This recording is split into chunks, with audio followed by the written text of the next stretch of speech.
The Lotus Sutra. Translated from the Chinese of Kumarajava 2007. By Tsukunari Kubo and Akira Yuyama. Chapter X. The Expounder of the Dharma.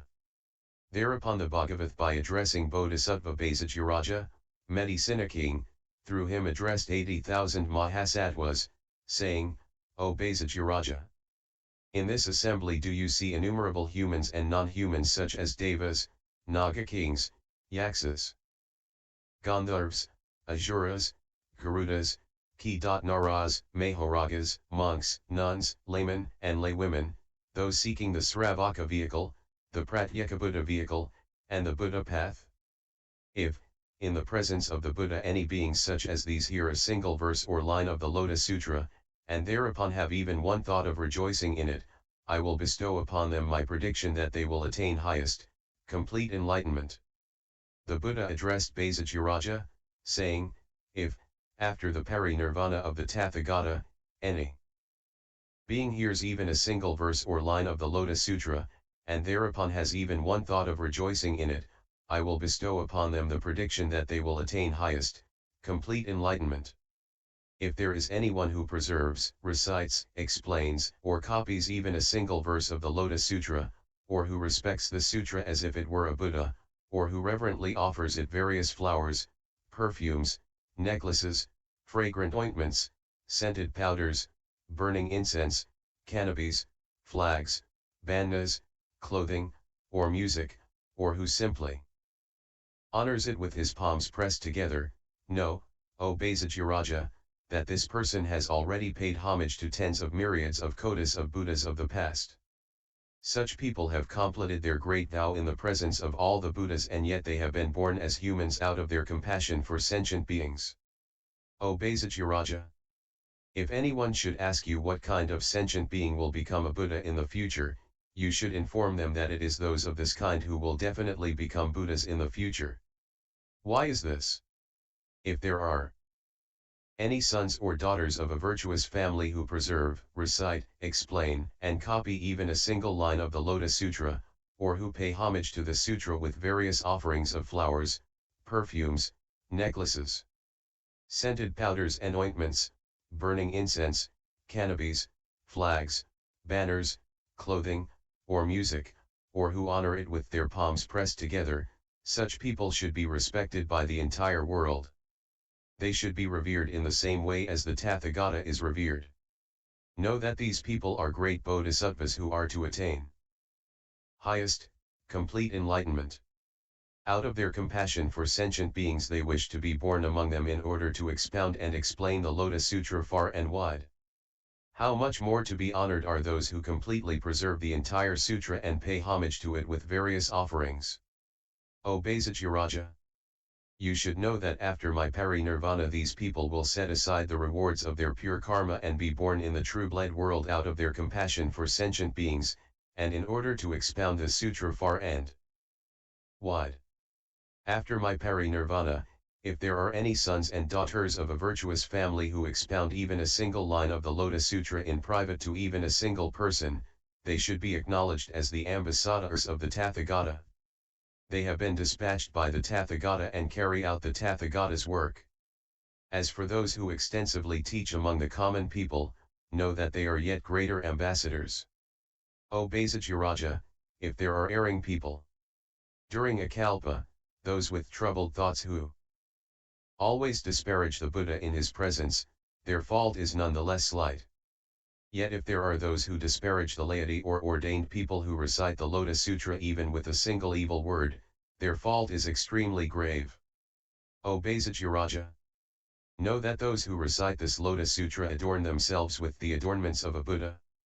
This means that they will carry the Tathagata on their shoulders and pay him homage wherever they go. They should be respected, revered, honored, and praised wholeheartedly with palms pressed together. Through offerings of flowers, perfumes, necklaces, scented powders, ointments, burning incense, canopies, flags, banners, clothing, delicious food, music, and the best offerings that people can make. They should have heavenly jewels scattered upon them and offered to them. Why is this? Because these people joyfully expound the Dharma, and those who hear it even for an instant will fully attain highest, complete enlightenment. Thereupon the Bhagavath, wanting to elaborate upon the meaning of this further, spoke these verses. Those who want to abide in the Buddha path and perfect the wisdom of the self-generated one, should always diligently pay homage to those who preserve the Lotus Sutra. Those who want to quickly attain omniscience should hold to the sutra and pay homage to those who preserve it. Know that anyone who preserves the Lotus Sutra is an ambassador of the Buddha, who feels compassion for sentient beings. Those who preserve the Lotus Sutra were born here in this world, withholding themselves from the Pure Land out of their compassion for sentient beings. Know that such people are born where and when they will.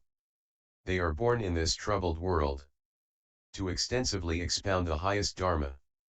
Such expounders of the Dharma should be revered with offerings of divine flowers, perfumes, heavenly jeweled clothing, and exquisite celestial jewels.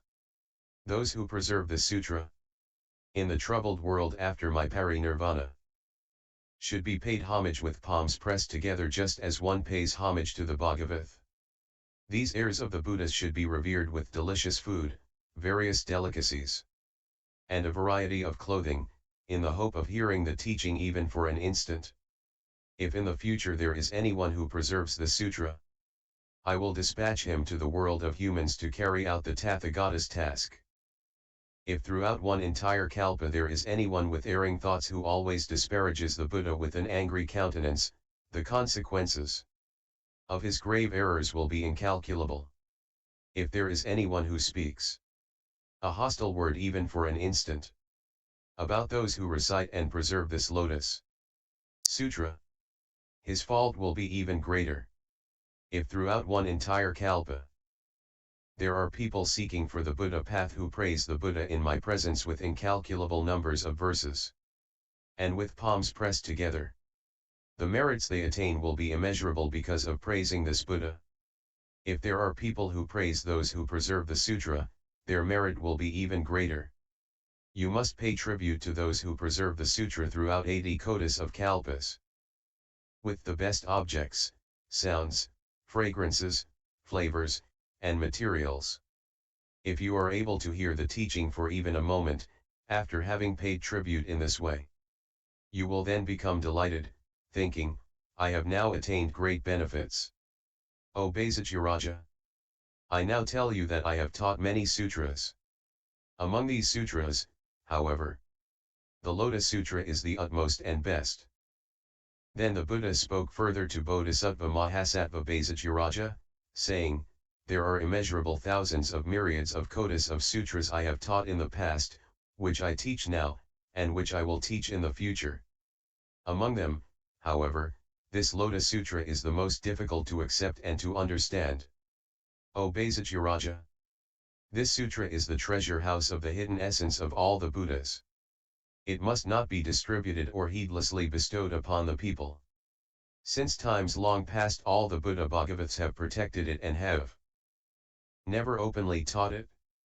Moreover, people show great hostility to the sutra, even in the presence of the Tathagata. How much more so after the parinirvana of the Tathagata? O Bhaisajyaraja! You should know that after the parinirvana of the Tathagata, those who copy, preserve, recite, and revere the sutra and expound it for the sake of others will be clothed with the Tathagata's garments and treasured by the present Buddhas of the other directions. Such people will have the power of great faith, the power of aspiration, as well as the power of the roots of good merit. You should know that these people have dwelled together with the Tathagata, and his hand has caressed their heads. O Bhaisajyaraja!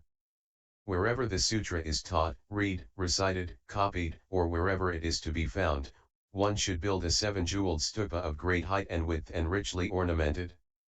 There is no need to put a relic inside. Why is this? Because the Tathagata is already in it. This stupa should be respected, honored, praised, and rendered homage with offerings of all kinds of flowers, perfumes, necklaces, canopies, flags, banners, music, and songs. If there is anyone able to see the stupa and to pay it homage and honor it, know that such a one is nearing highest, complete enlightenment. O Bhaisajyaraja! Among the many people, either among the laity or the ordained, who practice the Bodhisattva path, if they are unable to see, hear, recite, copy, preserve, and pay homage to this Lotus Sutra, know that they are people who are not yet properly practicing the Bodhisattva path. If anyone is able to hear the sutra, such a one is skillfully practicing the Bodhisattva path. Among sentient beings seeking the Buddha path, if there are those who see or hear this Lotus Sutra and, after hearing it, are drawn to it and preserve it, know that they are those who are approaching highest, complete enlightenment. O Bhaisajyaraja! Suppose there were a thirsty man seeking water. He drills in search of water on a high plain, yet he sees only dry earth and thus realizes that water is still far away. But he does not cease his efforts until he turns up moist earth and gradually reaches mud. Now he is sure that water must be near. The bodhisattvas are exactly like this. If they have not yet heard, understood, or been able to practice this Lotus Sutra, they should be known as people who are still far away from highest, complete enlightenment. If they hear, understand, contemplate, and are able to practice it, they realize that they are certainly nearing highest, complete enlightenment. Why is this? Because the highest, complete enlightenment of all the bodhisattvas is within the sutra. This sutra opens the gate of skillful means and reveals the marks of the truth. The treasure house of this Lotus Sutra is deep and remote. No one is able to discover its depths. That is why the Buddha now reveals it, inspiring and perfecting the bodhisattvas. O Bhaisajyaraja!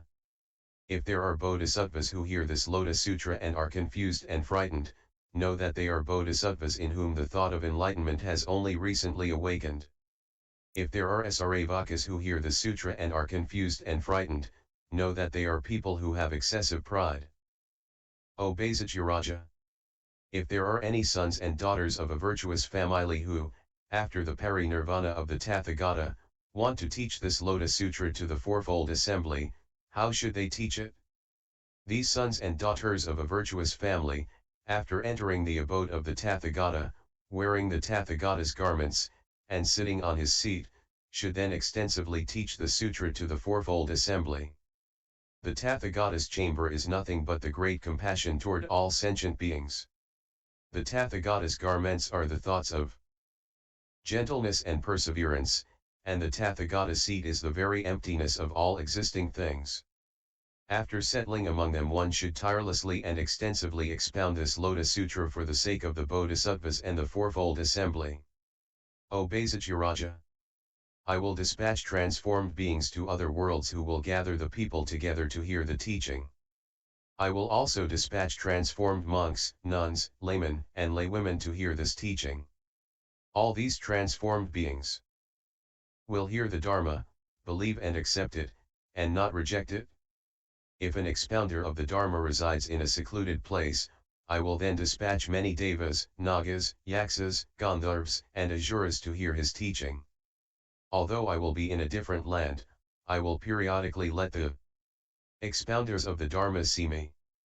If they forget a line of the sutra, I will explain it again, enabling them to master it. Thereupon, the Bhagavath, wanting to elaborate on the meaning of this further, spoke these verses. If you wish to rid yourself of idleness, you should listen to the sutra. This sutra is rarely heard. And it is also difficult to accept. Suppose there were a thirsty man seeking for water by drilling into the earth on a high plain. He sees only dry earth and knows that water is still far away. He gradually sees the moist earth turn into mud and knows with certainty that water is near. O Bhaisajyaraja! You should know that those people who do not hear the Lotus Sutra are very far away from the Buddha's wisdom. If they hear this profound sutra, which brings resolution to the Sravakas, and if they hear this king of sutras and attentively contemplate it, know that these people are close to the Buddha's wisdom. If people want to expound this sutra, they should enter the Tathagata's chamber, put on the Tathagata's garments, and sit on the Tathagata's seat. They then should face the people without fear, so that they may extensively illuminate and explain it to the assembly. The Tathagata's chamber is great compassion, his garments are gentleness and perseverance, and his seat is the emptiness of all existent things. After settling among them, they should expound the Dharma. Even if, when they expound the sutra, people disparage them with evil words, or attack them with swords, sticks, tiles, or stones, being mindful of the Buddha, they should persevere. I will manifest my pure and solid form in thousands of myriads of kotis of lands and teach the Dharma to sentient beings for immeasurable kotis of kalpas. If after my parinirvana there is someone who is able to teach the sutra, I will dispatch a transformed fourfold assembly of monks, nuns, laymen, and laywomen to pay homage to this expounder of the Dharma. I will lead the sentient beings and gather them together to let them hear the teaching. If anyone wishes to do ill to them with swords, sticks, tiles, or stones, then I will dispatch those transformed ones in order to guard them. If there is any expounder of the Dharma who recites the sutra in a secluded, tranquil place, where there is no sound of human beings, I will then manifest my body of pure light. If they forget a chapter or a verse, I will teach it to them, enabling them to master it.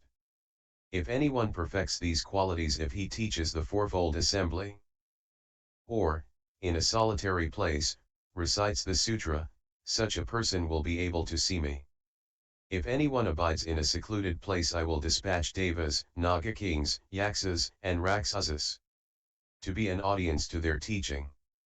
Such people teach the Dharma willingly and explain it without obstruction. Because all the Buddhas protect them, they gladden the great community of people. Anyone who closely attends an expounder of the Dharma will immediately attain the Bodhisattva path. Anyone who follows this expounder's instructions will be able to meet Buddhas equal in number to the sands of the Ganges River. And L. 10.